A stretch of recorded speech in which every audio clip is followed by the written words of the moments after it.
ఈరోజు దేవుని వాగ్దానము, వేటకాని ఉరిలో నుండి ఆయన నిన్ను విడిపించును. హల్లెలూయా. వేటగాళ్ళు పక్షులు, జంతువుల్ని పట్టుకోవడానికి ఉరులు వేస్తూ ఉంటారు.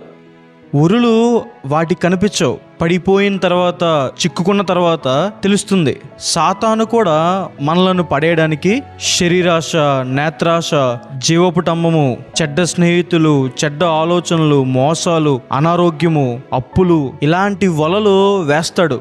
అయితే యేసు ప్రభువారు మనల్ని ప్రతి బంధకాల నుంచి, ప్రతి ఉరుల నుంచి విడిపిస్తారు. క్రీస్తు ప్రభువారు ఈ లోకానికి వచ్చి ప్రాణం పెట్టిందే మనల్ని విడిపించడానికి, పాపము నుంచి, భారాల నుంచి, భయాల నుంచి విడిపించడానికి.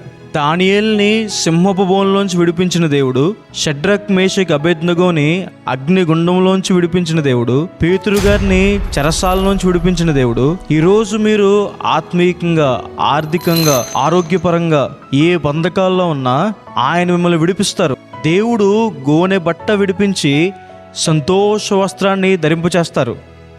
గోనె బట్ట నష్టానికి, ఓటమికి, అవమానానికి సాదృశ్యం. దేవుడు వాటి నుండి మనల్ని విడిపించి విజయాన్ని, లాభాన్ని, సంతోషాన్ని మనకు అనుగ్రహిస్తారు.